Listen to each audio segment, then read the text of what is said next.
Alhamdulillah, puji syukur kehadirat Allah Subhanahu wa taala kita aturkan atas semua limpahan nikmat yang kita terima, baik yang kelihatan maupun yang tidak, mobil khusus nikmat iman yang harus selalu kita jaga, dan salah satu metode untuk menjaganya adalah dengan bermajelis ilmu. Dan pada kesempatan malam hari ini, sebagaimana yang lalu-lalu, kita melanjutkan materi kita, yaitu kitab Minhajul Muslim, sebuah kitab ringkas tentang kehidupan seorang muslim dari mulai keyakinan, ibadahnya, muamalahnya, dan semua yang tertuang di dalam kitab ini secara ringkas, sehingga ketika seorang muslim ini mengenal agamanya, paling enggak seperti kitab ini insya Allah sudah mencukupi, walaupun mungkin standarnya standar yang sangat standar, masih mending daripada nggak kenal sekali. Dan tentu setiap kitab ketika ngomongkan komprehensif maka dimulai dengan akidah, dan kita sudah melewati 6 pasal, yaitu pasal pertama beriman kepada Allah, kemudian pasal kedua beriman kepada rububiyah Allah, kemudian pasal ketiga beriman kepada uluhiyah Allah, pasal keempatnya beriman kepada asma wa sifat Allah. Ini tauhid, ketiga tauhid rububiyah, uluhiyah, asma wa sifat. Kemudian pasal yang ke-5 beriman kepada malaikat, para malaikat, ya semua malaikat, kita nggak beda-bedakan malaikat mana dan mana. Kemudian yang ke-6 beriman kepada semua kitab-kitab Allah. Nah, sekarang kita masuk ke pasal yang ke-7, beriman kepada Al-Quran. Artinya pada pertemuan-pertemuan yang lalu kita membahas tentang kitab-kitab Allah, semua kitab. Maka di pasal yang ke-7 ini kita beriman kepada Al-Quran Al-Karim, dikhususkan satu bab, satu pasal. Beliau rahimahullah, Syekh Abu Bakar Jabir Al-Jaziri, menuliskan dalam kitabnya, yaitu seorang muslim beriman kepada kitab suci Al-Quran, bahwasanya Al-Quran adalah kitab suci dari Allah yang telah diturunkan kepada manusia terbaik, Rasul pilihannya, Nabi yang mulia, yaitu Nabi kita Muhammad SAW. Dan ini sebuah akidah, sebuah keyakinan yang tidak bisa atau tidak boleh beda, bahwasanya kita mengimani Quran itu firman Allah yang diturunkan kepada orang terbaik yang pernah ada, yaitu utusannya, nabinya sekaligus hambanya, yaitu Muhammad SAW. Dan kita juga mengimani bahwasanya kitab-kitab itu yang lalu juga diturunkan kepada nabi-nabi yang lain, dan dengan beriman bahwasanya dengan hukum-hukum yang ada di dalam Quran itu telah menghapus seluruh hukum-hukum yang ada di kitab suci sebelumnya. Artinya keimanan kita pada kitab yang lalu itu kita batasi pada keadaan di mana ketika itu berkesesuaian dengan Quran, maka itu menjadi benar. Atau dengan bahasa gampangnya, kita nggak usah sibuk mempelajari kitab yang lalu, kita cukupkan saja mempelajari Al-Quran. Makanya kalau ada kemudian usaha mencocokkan Alkitab ini ayat Al-Quran itu gitu kan, ya mungkin akan ketemu benarnya, tapi khawatirnya banyak salahnya, karena mungkin dalam satu ayat itu penggalan awalnya sama, tapi di akhirnya itu beda gitu. Maka yang harus kita pahami, kita sebagai seorang muslim itu diperintahkan untuk pelajari Quran aja, kitab yang lain gak usah.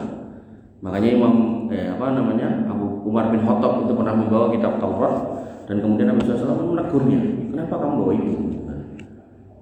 Karena kita nggak disuruh untuk mempelajari itu. Yang kita disuruh itu adalah mempelajari Al-Quran, bukan kemudian kitab-kitab yang lain. Nah, lalu di mana posisi keimanan kita kepada kitab yang lain? Ya, kita mengimani kalau pernah turun, bukan harus mempelajarinya. Gampang aja kalau Quran itu kita pelajari satu tafsirnya aja, misal Ibnu Katsir itu sudah memakan waktu tahunan.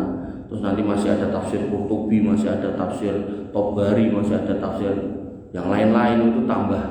Artinya hidup kita itu mempelajari Islam aja mungkin yang kita pelajari belum selesai, kitanya udah selesai jatah kita hidup di dunia.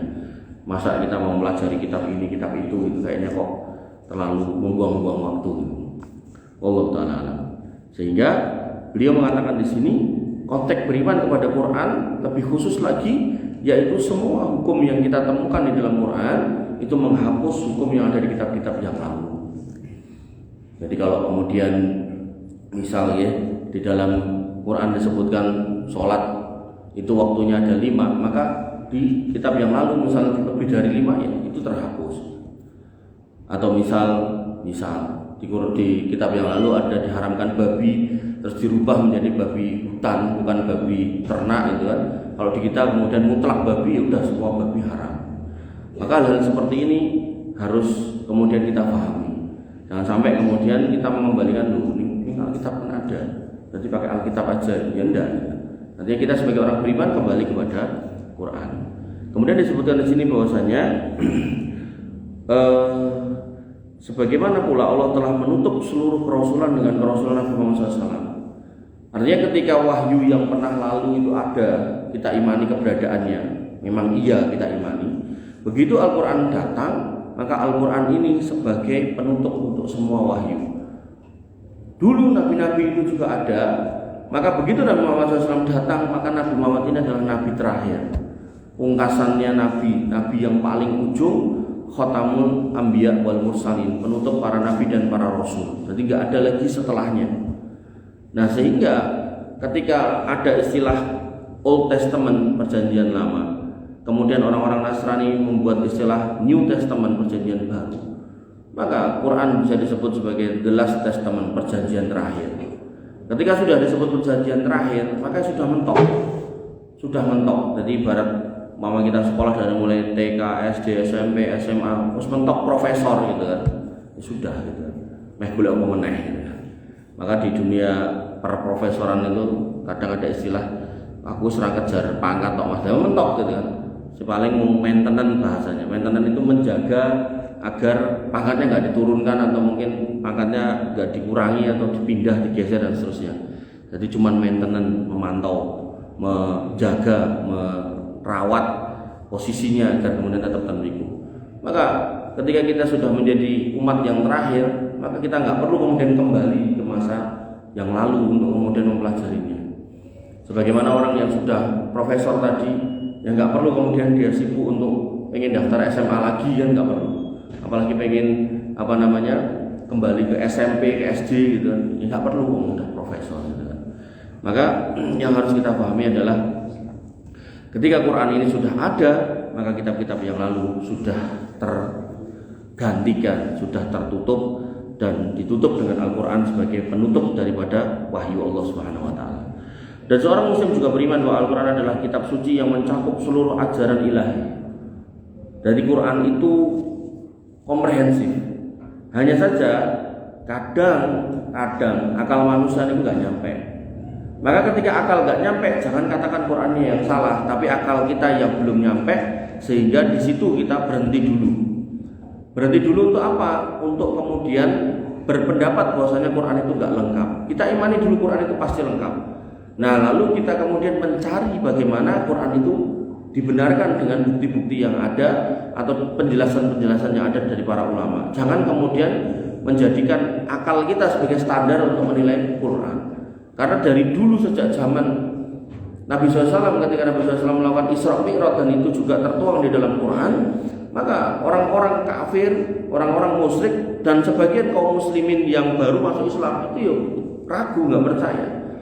Karena akalnya nggak nyampe, wong sepeda ontel aja nggak ada kok terus ngomong kayak mabur di langit gitu, ke langit gitu. Itu kan jelas sesuatu hal yang mustahil gitu. Maka orang yang beriman pada waktu itu sebagiannya kembali kepada kekafiran dan mereka mencari yang namanya Abu Bakar As-Siddiq karena beliau ini sebagai tonggak keyakinan pada waktu itu standar. Kalau orang ini juga ragu, maka selesai sudah gitu. Maka begitu kemudian Abu Bakar As-Siddiq ditemukan dan kemudian ditanya, kamu udah dengar belum sahabatmu ngomong gini kalau tadi malam dari Mekah ke Baitul Maqdis, terus habis itu naik lagi ke atas. Kata Abu Bakar As-Siddiq, kalau memang benar itu yang diucapkan, nek memang itu yang disampaikan, maka jangankan itu, dia ngomong yang lebih dari itu pun aku beriman. Ini orang yang punya hati yang bersih, hati yang tulus dalam keimanan itu nggak mungkin. Dan orang-orang yang sudah mulai ragu ya kembali lagi imannya, dan orang-orang yang berusaha menebarkan keraguan ya berhenti. Makanya Ibu Anda Aisyah mengatakan itulah sebab kenapa bapak saya dikasih gelar atau dikenal dengan sebutan As-Siddiq, As-Siddiqul Akbar, karena beliau tidak pernah punya satu keadaan di mana meragukan apa yang disampaikan Nabi SAW. Sampai dikisahkan Nabi SAW itu bercerita tentang kisah Bani Israel zaman dulu. Dari zaman dulu dikatakan dalam sebuah hadis, ada seekor kuda yang kemudian digunakan untuk mengangkat barang-barang. Kemudian kuda itu pun protes sama yang punya kudanya, aku diciptakan bukan untuk mengangkat barang ini. Kuda atau sapi maaf. Aku diciptakan tidak untuk mengangkat barang ini, neng aku diciptakan untuk membajak sawah. Dan pada waktu diceritakan itu oleh Nabi SAW, terlihat muka-muka sebagian sahabat itu yang percaya gitu. Apa enek sapi kok ngomong gitu. Tapi kami, Abu Bakar As-Siddiq, Umar bin Khattab, itu orang yang mengimani apa yang disampaikan oleh Nabi SAW. Ini menunjukkan bahwasanya ada kondisi-kondisi barang-barang gaib, waktu-waktu atau keadaan-keadaan gaib yang kita itu nggak tahu. Nih kalau kita cocokkan dengan akal kita mungkin kita ragu, tapi harusnya jiwa seorang mukmin ketika paham kalau itu adalah ayat, itu adalah hadis sahih, maka kita harus beriman. Karena asas dari iman itu adalah sebuah keyakinan selama berlandaskan sebuah fondasi kebenaran, yaitu Al-Quran dan Sunnah. Jadi jangan sampai dibalik, nanti ada orang ngomong nggak pakai dalil dan omongannya ini aneh, kita imani, itu salah. Tapi kalau omongannya ini adalah omongan-omongan yang berdasarkan dalil, maka kita imani. Contoh mulai. Nabi SAW pernah berkisah tentang masa datangnya Dajjal. Nabi mengatakan Dajjal itu bakal nekani kowe 40 dina tok, 40 hari tok. Tapi hari pertama itu kayak setahun, hari kedua kayak sebulan, hari ketiga kayak seminggu, hari berikutnya keempat dan seterusnya itu kayak hari-hari kalian biasa. Maka dalam hal ini bisa kita pahami bahwasanya pada hari yang pertama itu matahari itu coro terbit itu tenggelam itu setahun kemudian, kan lama banget. Mungkin kalau kita yang di Indonesia mikir oh yo ngono to, oh tenan gitu kan. Maka ketika kita lihat orang-orang yang di kutub hari ini, di kutub utara atau selatan, itu ada kondisi di mana mereka itu hanya nemoni matahari itu 6 bulan sekali. Bahkan ada yang kemudian berada di dalam kegelapan malam itu selama 6 bulan gitu. Nah, akhirnya kemudian turunlah pertanyaan para sahabat, lalu bagaimana kami sholat? Apakah kami sholat istilahnya nek coro maghrib itu terbenam matahari terus kita maghrib sama isya tok, terus subuh nunggu terbit. Nunggu terbitnya kan 6 bulan. Kalau dalam konteks hadis Dajjal tadi nunggu terbitnya kan setahun gitu. Nek ngomong ke sholat model kayak gitu kan penak, artinya sholatnya sedikit tapi kemudian waktu tunggunya lama banget gitu kan. Ning pertanyaannya, nek konteksnya poso, apa yang jenengan sanggup?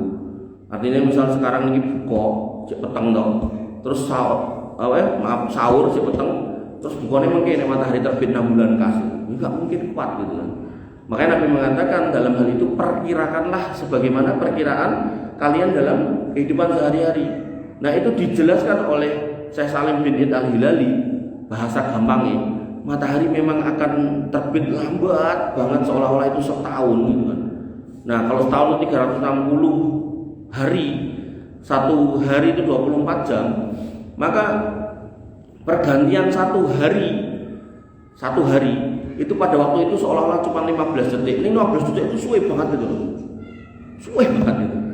Baru kemudian 15 detik itu sehari, 2 hari, sampai kemudian totalnya 1440 detik lah baru itu selesai 1 hari 1 malam. Nah lalu gimana kemudian kita sholat? Saya Salim bin Al-Hilali memberikan solusi.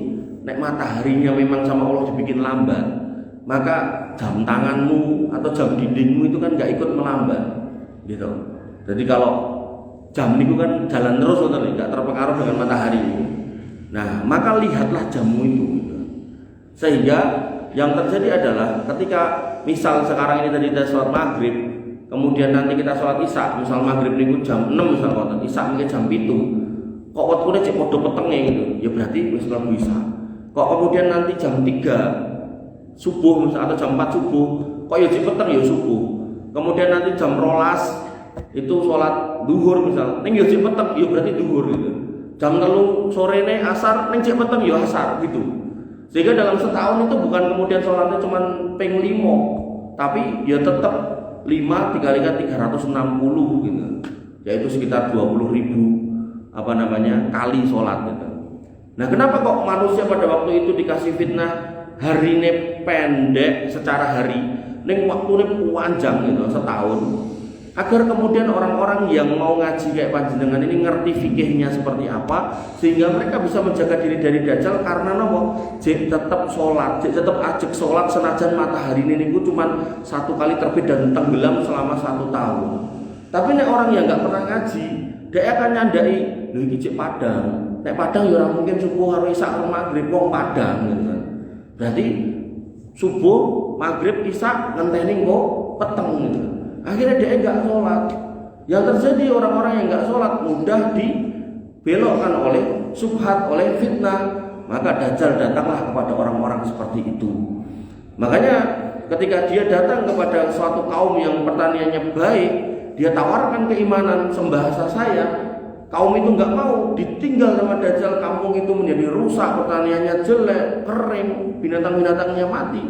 Kampung itu enggak berubah keimanannya, tetap istiqomah senajan urip susah. Oh, ini. Sebaliknya ketika kemudian dia mendatangi satu kaum yang pertaniannya baik, subur dan seterusnya, ditawarkan keimanan. Dan kaum yang kedua adalah kaum yang kemudian pertaniannya jelek, kemudian kering, susah hidupnya. Begitu ditawarkan keimanan, ditunjukkan bukti nek iman karo aku pertanianmu subur dan seterusnya, mereka beriman. Maka inilah yang kita lihat hari ini. Bagaimana kemudian ada orang yang sakit, kemudian dia sudah berobat kemana-mana tapi nggak sembuh. Sajane kalau mau sabar, alam mungkin seminggu 2 minggu kemudian meninggal di atas ketauhidan. Ning kadang ketemu sama temennya, sojo ning dokter, medukun wae kena dukun kayak seperti. Buktine dulur bubar kono mari. Ah tenan. Akhirnya melipir karena dia nggak ngerti pentingnya bertauhid, nggak ngerti pentingnya berakidah yang lurus. Bapak Ibu yang dirahmati oleh Allah Subhanahu wa taala, maka di sini beliau mengingatkan bahwasanya seorang muslim harus beriman kalau semua keadaan di dunia ini sebenarnya secara tersurat maupun tersirat itu ada di dalam Quran. Mau tinggal bagaimana kemampuan kita menganalisa. Kok kita ya nggak mampu, maka Allah punya tips, fasalu ahla dzikri in kuntum la ta'lamun. Tanyalah kepada ahli ilmu, tanyalah kepada ulama, tanyalah kepada orang yang tahu kalau memang kamu nggak tahu. Jangan dicandai sendiri karena semuanya itu pasti ada di dalam Al-Quran. Kemudian di mana Allah Subhanahu wa taala yang menurunkan telah memberikan jaminan kebahagiaan dunia dan akhirat bagi siapa saja yang beriman dan mengamalkannya. Jadi ini pernah saya contohkan, jadi ketika kita beli mobil atau motor gitu kan, jelas mereknya, misal kalau motor Honda gitu kan. Kemudian pas diserahkan kok dikasih petunjuk mereknya Yamaha. Tentu kita sebagai orang yang mengerti logika, kita akan paham bahwasannya loh ini motornya Honda, kudune petunjuk pemakaiannya ini Honda bukan Yamaha, berarti keliru. Maka poin ini yang dimaksudkan oleh Syekh yang mulia adalah ketika kita adalah manusia ciptaan Allah Subhanahu wa taala, maka ketika Allah berikan Quran sebagai petunjuk agar gak sesat dan terus di atas ke jalan keselamatan, maka ya itulah yang harus kita ikuti. Jangan pakai rumus yang lain. Makanya orang-orang yang pakai rumus yang lain itu akan ketemu dengan keadaan-keadaan yang merugikan. Hatta ketika kita ngomongkan ekonomi makro sebuah negara. Makanya dalam kasus di Indonesia itu dulu benar-benar diadopsi bagaimana kemudian ekonomi itu kiblatnya ke Amerika. Tapi setiap siklus 8 tahun atau mungkin 10 tahun bahkan kadang-kadang 5 tahun itu mesti krisis. Kenapa? Karena fondasi ekonomi dalam dunia makro itu yang digunakan adalah riba. Nek riba itu mesti nek nyicil yo jalan, nek ra iso nyicil akhirnya bundet, akhirnya krisis. Dan itu terjadi gitu. Maka kasus Indonesia hari ini atas inisiasi, tentu semua atas izin Allah ya, atas inisiasi mantan wakil presiden Pak Ma'ruf Amin, beliau nemoni Pak Harto pada waktu itu. Beliau mengatakan kepada Pak Harto, ini ada satu bank yang menggunakan konsep nek dibahasakan bagi hasil, mungkin beliau nggak paham mudorobah dan seterusnya. Beliau menggunakan bahasa-bahasa yang bisa dipahami karena Pak Harto kan orang Jogja. Ini bank ini menggunakan konsep maro mertelu. Maro mertelu itu kan biasa di persawahan gitu. Pak Harto paham, apik kuwi. Karena orang yang maro mertelu itu nek panen yo didum, nek ra panen yo jenenge ra panen sing didum apa kan itu. Tapi nek riba, panen ra panen tetep bayar gitu. Artinya nek jenengan ngutang buat dagang, untung gak untung, kok rugi tetep nyaur gitu. Nah, maka begitu Pak Harto digunakan istilah dengan maro mertelu dan beliau sepakat, kemudian ACC pada waktu itu bank yang didirikan bank swasta, bank muamalat. Dan akhirnya bank muamalat sekarang diakuisisi sama bank pemerintah. Nah, perkembangan itu sampai hari ini berjalan dan Indonesia termasuk 10 besar, bahkan di beberapa tahun yang lalu pernah 5 besar negara dengan perkembangan ekonomi syariah terbesar di dunia. Nah, akhirnya pemerintah menetapkan Indonesia menggunakan dual sistem ekonomi yang berbasis riba dan juga sistem ekonomi syariah. Bahkan bank-bank kecil-kecil itu atas inisiasi mantan wakil presiden digabung kemudian jadilah BSI. Makanya ketika kita ngomongkan terkait rekening bank, mungkin 10-20 tahun yang lalu ketika ditanya apa hukumnya pakai rekening bank konven, jawabannya mungkin masih boleh. Tapi sekarang haram Pak, karena sudah ada bank syariah. Nah, tapi gajiku ditransfer di bank konven di Mogo, artinya itu kita pakai, tapi begitu sudah dapat ya jangan dipindah gitu. Maka hal-hal seperti ini yang harus kemudian kita pahami, bagaimana kemudian ternyata dengan adanya bank syariah di Indonesia, ketika terjadi Covid kemarin, Indonesia yuk babak belur, tapi nggak separah negara-negara yang murni menggunakan sistem riba. Bahkan negara Inggris hari ini menjadi pusat pendidikan ekonomi syariah dunia. Inggris pada negara-negara kafir. Beberapa dosen di UMS itu lulusan Inggrisan, PhD ekonomi syariah dari sana. Coba. Maka yang harus kita pahami, Islam itu ketika kita lihat sebenarnya dalam berbagai macam sudut pandang indah sebenarnya. Mau kadang kalau konteksnya akidah orang kafir mungkin nggak sepakat. Kalau konteksnya ibadah orang kafir nggak sepakat. Tapi nek konteksnya perduitan gitu, ternyata nek nganggo iki ekonomi aman, nek nganggo iki orang bakal bangkrut, nek nganggo iki orang bakal rugi, nek nganggo iki orang bakal krisis, ya wis tangguh. Ya itulah orang-orang kafir yang melihat mana yang terbaik dari sisi dunia dipakai. Tentu kita sebagai orang beriman jangan cuma milih itu sing liyane ditinggalke gitu kan. Makanya dalam Al-Qur'an kan dicela orang-orang yang ngambil yang disenangi, yang enggak senangi ditinggal, itu kan dicela gitu kan. Orang-orang yang seperti itu, termasuk orang-orang yang mencampur adukkan antara yang baik dan buruk, itu kan juga dicela. Wala talbisul haqqo bil batil wa taqtumul haqqo wa antum ta'lamun. Jangan kamu campur adukkan antara yang jelek dan yang buruk, dan kamu ngerti mana yang benar ya kan. Maka tentu kalimat tadi itu maknanya dalam, bahwasanya kita itu mengimani semua yang sudah Allah formulasikan di dalam Quran itu adalah baik dan untuk kebaikan kita. Adapun ketika nalar kita belum nyampe, maka yang salah bukan Qurannya tapi kitanya. Demikian halnya jika panjenengan ningali ngapunten ada kiai yang kemudian kita kenal dia itu ahli ibadah, kayak ning masjid, pengajian gitu kan. Kok tapi nek hitungan musuh terus, maka hakikatnya bukan agamanya yang salah, tapi orangnya. Bahkan ada sebagian ngapunten lagi, ibu-ibu yang pakai jilbab udah baik gitu kan, tapi digunakan ke Tanah Abang buat ngambil barang orang lain, atau digunakan ke supermarket buat ngambil barang orang lain gitu. Maka bukan jilbabnya yang salah, tapi orangnya. Makanya Quran itu nggak pernah keliru, Quran itu nggak pernah salah. Yang salah adalah orang-orang yang menafsirkannya. Makanya Nabi mengingatkan, balighu anni walau ayat. Kalau mau ngomong agama silakan. Satu ayat itu nggak apa-apa, tapi ada kata anni, pastikan itu adalah ajaran. Pastikan itu pemahaman yang sama dengan yang tak pahami. Jangan mbok rumuske dhewe. Nah itu. Makanya Al-Qur'an di sini dikatakan oleh Syekh yang mulia, Syekh Abu Bakar Jabil Al-Jazairi rahimahullah, bahwasanya itu adalah sebuah kebenaran yang pasti menjamin kebahagiaan dunia dan akhirat. Kalau di dunia aja secara ekonomi bisa diterapkan dan bisa mengamankan negara-negara dari krisis, maka hakul yakin ketika di akhirat tambah bisa mengamankan manusia dari bencana masuk neraka. Artinya orang-orang yang masih ragu tentang ini, sebenarnya dia sedang berada dalam kondisi yang tidak aman buat dirinya. Makanya orang yang paling aman harus garek melu lho, dadak pokean takon gitu kan. formulanya ada, ayatnya ada, hadisnya ada, ulama yang menjelaskan ada. Nah, tinggal mau belajar apa enggak. Tinggal sami'na wa ata'na, sami'na wa amanna gitu. Aku dengar, aku taat, aku dengar, aku beriman. Makanya dalam bab keimanan itu adalah sinkronisasi antara hati, lisan dan perbuatan. Orang yang ngomongnya kayak orang Islam, perbuatannya ya kayak orang Islam, ya sholat, tapi hatinya benci sama Islam, itulah orang munafik. Bahkan kedudukannya di neraka paling bawah, lebih parah daripada orang kafir. Orang kafir jelas dia nggak mau mengucapkan syahadat, jelas dia nggak mau beriman, jelas dia nggak mau melaksanakan syariat Islam, jelas gitu kan. Maka yang harus kita pahami adalah bahwasanya Quran ini harus kita imani sebagai sebuah formulasi dari Allah Subhanahu wa taala yang merupakan firman Allah yang jauh dari kekurangan, jauh dari kecacatan, yang pasti benar menjamin kebahagiaan imma fid dunya wa imma fil akhirah. Nah, tinggal kenapa kok kita masih belum mendapatkan kebahagiaan? Kenapa kok kita masih belum mendapatkan ketenangan? Maka jangan salahkan Qurannya, tapi salahkan kitanya. Sama halnya ketika Allah mengatakan ala bidzikrillah tatmainnul qulub.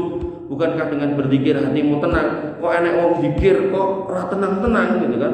Maka sing salah apanya ini? Zikirnya boten. Mungkin corone, mungkin ritualnya, mungkin wasilahnya, mungkin keimanannya. Nah, maka hal-hal seperti ini yang harus kita pahami. Kan ada orang yang bermajelis zikir rampung gitu metu yo pusing ya pusing lagi, mumet ya mumet lagi, masalah ya masalah lagi. Maka beda dengan orang-orang yang benar-benar lurus imannya, akidahnya lurus, dia berzikir sedikit, dia mengerti setiap yang dia ucapkan, begitu keluar dari masjid, keluar dari majelis, dia tenang, hidup memandang dunia itu santai, gak stres. Makanya sampai ada orang merumuskan, ini wong stres ini bukan karena gila, tapi saking cintanya pada Allah dan Rasulnya. Orang mungkin, gak ada. Orang yang paling cinta pada Allah dan Rasulnya itu Nabi Muhammad. Nabi Muhammad gak pernah sekalipun gila. Kemudian orang yang paling cinta kepada Rasulnya itu para sahabat. Para sahabat dari mulai yang Khulafaur Rasyidin, yang 10 orang dijamin masuk surga, itu yang gak ada yang gila. Terus main nyontoh siapa gitu. Gak mungkin. Oh, jelas ayatnya ala bidzikrillah tatmainnul qulub. Kalau kemudian mengingat Allah itu marai tenang, marai edan. Oh, ini kemudian malah merumuskan makin edan, makin cedak marang Gusti Allah. Gimana ceritanya?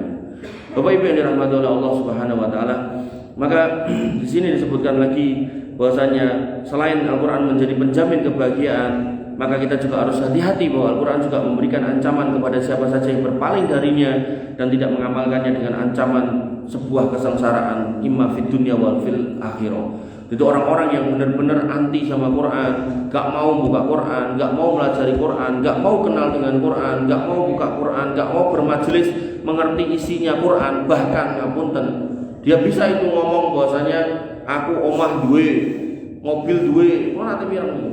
Omah duwe, mobil duwe, motor duwe, mereknya apa wae enek, sawah duwe, toko duwe, terus perumahan kaplingan yo duwe. Maca Quran iso ora, Pak? Ndak bisa. Padahal bentar lagi pensiun. Maka yang harus kita pahami, seorang yang kemudian menyatakan diri beriman, itu kalau kita logika, misalnya dengan punya orang yang jenengan sayangi, enggak harus pacar ya, misalnya dengan remen kalih segerek, remen kalih napa garwa gitu kan. Niku nek jenengan napa di WA ngoten, ting dengan ketok. Nah, Umi tersayang, wah langsung nyaut HP ini. Yo ora mergo sayang Mas, mergo wedi ya. Sayang karo wedi beda tipis gitu. Wedi soalnya nek ora dijawab diseneni gitu ya. Nah, maka itu menunjukkan kita itu sayang sama dia. Kita itu cinta nih, sosok ya wedi barang nek ora dijawab tak diseneni. Suwe men ra jawab WA. Loh, sama manusia aja kita mampu begitu. Ketika Allah sudah menunjukkan tanda cintanya kepada kita, menungso iki lho tak kei Quran. Wacanan pelajarono, sinaunan imanono, lakonono itakullah mastata'tum semampumu, kok ora gelem, bahkan ra iso maca gitu kan. Tur ora gelem sinau, sampai kula ten piyai niku nganti kula sanjangi. Ngapunten Dik, lho Dik wis tuwek. Dik, ambok yo gitu. Jenengan niku nek misal isin melu TPA ning masjid, amor kalih piyai sepuh sing dereng saged maca Quran, ambok yao di duit lho. Ambok yao nyelok ustaz go omah. Ya kula terus iseng, mosok sinau kalih bojone. Ha bojoku ya ora iso maca lho kompak malah. Makanya ketika Allah mengatakan al-khabisatu lil khabisina, wong lanang elek dienggo wong wedok elek ngoten niku. Sehingga dalam kalimat kita, pasangan kita adalah cerminan kita. Makanya kita itu dilarang langsung nyeneni bojo. Kita harus ngecek juga, jangan-jangan awake dhewe koyo ngono gitu. Karena emang nasnya itu kayak gitu. Nah, maka kula sanjani, mbok sinau nek garwane bojo yo ora iso maca. Nah, akhire kula ngomong niku, mbok ya wong jenengan iki yo duit yo turah-turah. Anak yo mung siji. Kambangane anak yo mentas wis kerja. Mbok ya nekake guru ngaji, ken ngajari maca Quran privat. Engko mulih nyangoni 100 200 cak mboten kabotan gitu kan. Ngono ya Mas. Ya mung kok ngono tok, nek dilakoni itu. Maka itulah manusia ketika dia merasa enggak butuh, padahal ketika di WA istri tersayang, istri tersayang, wah piye carane nyaut HP ini lopet itu goleke charger, rambut charger goleke silian. Terus pasar Jawa pranek pulsa goleke wifi gitu kan. Wifi-ne mati goleke silian HP liya telepon, wis sedemikian rupa gitu. Niku bojone nggih Pak, nek iyange ra iso gitu. Nek iyange mboten angsal dosa. Nggih bojone. Nah, aku ngono ya ngono Mas, ning mergo wedi padha mawon sami gitu. Artinya wedi kali sayang iki mirip-mirip. Bapak Ibu yang dirahmati oleh Allah Subhanahu wa taala. Sehingga ketika sama manusia saja kita bisa kayak gitu pola kita. Ngopo sama Quran enggak gitu. Itu pertanyaannya. Kenapa sama Quran kita enggak gage-gage dang gitu loh. Cepat-cepat segera gitu. Bukan terus kemudian berarti kayak nyolong nyoblos iku sing kae mboten gitu. Itu kan basa Jawa. Bapak Ibu yang dirahmati oleh Allah Subhanahu wa taala. Kemudian dan beriman bahwa Quran adalah kitab suci satu-satunya yang telah dijamin oleh Allah Subhanahu wa taala bebas dari kekurangan dan tambahan. Makanya tadi di depan saya katakan Quran itu kalamullah. Ketika kalamullah maka itu bagian dari sifat Allah. Ketika itu bagian dari sifat Allah, maka enggak mungkin luput, enggak mungkin keliru, enggak mungkin salah, enggak mungkin kurang. Makanya ketika ada wong Islam statusnya guru besar atau mungkin dosen atau mungkin dekan di satu kampus Islam terus gawe jurnal gitu kan. Firman Tuhan atau wahyu yang kurang otentik, maksudnya adalah Quran kudu dicek, kudu didandani, kudu direvisi. Wah, naudzubillah. Itu kalau kita kembali ke ulama-ulama akidah, orang-orang yang seperti itu, bahkan keyakinannya dituangkan dalam bentuk jurnal, bahkan jurnalnya sudah diverifikasi bebas plagiarisme, artinya itu murni keyakinan dia. Wah, itu hakul yakin syahadatnya batal kayak gitu. Artinya kita nggak boleh sembarangan mengkafirkan orang sampai kita tabayun dan tegakkan hujah. Lah kok orang ditabayun dia malah menceritakan isi hatinya dalam bentuk jurnal. Jurnalnya terus diturnitin. Turnitin itu sebuah alat untuk mengecek tingkat plagiarisme sebuah jurnal. Plagiarisme itu artinya jiplak. Kok kemudian dia lolos dari plagiarisme bahkan kurang dari 20%, kurang dari 15%, ini menunjukkan tulisannya ini original, keyakinannya dia yang dituangkan. Wis. Wih rasa ditekoki dhek malah cerita, atiku ngene iki lho kan. Ngono iku gitu kan. Ya sudah. Maka bisa jadi syahadatnya menjadi batal. Hati-hati gitu kan. Karena ini sudah masuk di wilayah akidah dan enggak boleh orang Islam kayak begitu. Enggak boleh meragukan sedikit pun satu huruf pun dari Al-Qur'an, enggak boleh kita ragukan. Makanya kalau ada orang-orang Syiah yang kemudian dia mengatakan mushaf kami bukan yang kau pegang. Mushaf kami namanya mushaf Fatimah. Terus turunnya nanti di akhir zaman bersama dengan imam terakhir kami Al-Mahdi Al-Muntador. Terus barui kitab kami tebelin 3 kali lipat kitabmu. Parah lagi dia bilang bahwasanya di dalam kitab kami enggak satu huruf pun sama dengan kitabmu. Lagi logika piye gitu. Kalau kemudian enggak satu huruf pun sama ya berarti kowe nganggo basa apa kan gitu. Apa basa Sahono Caraka, apa basa Ibrani atau apa gitu loh. Kan aneh gitu. Orang Islam nggak mengimani satu huruf dari Quran aja bermasalah akidahnya, apalagi sampai nggak ada satu huruf pun yang sama di kitab kami. Nah, ini piye gitu. Belum lagi pertanyaan logika lagi. Misal kita mau pakai logika kan, saya ini sering menggunakan pakai logika. Nek di logika, nek kui kitab suci yang mbok maksud adalah penjaga iman kalian. Kalau orang yang berpegang dengan kitab suci itu akan selamat, terus medue akhir zaman. Lah berarti orang-orang Syiah yang dari mulai awal sampai menjelang turunnya kitab itu sesat kabeh lho gitu. Nah, di logika ngoten lho. Tentu ya mereka ora usah dipikir, sami wa ta'na. Nah, ini wis rumus ramutu gitu. Artinya kalau memang sesuatu itu masih bisa di logika, ya kita bisa pakai logika. Kalaupun nggak di logika ya pakai dalil. Dalil wis enek, logikane gak nyata gitu kan ya. Tentu ini sebuah masalah gitu.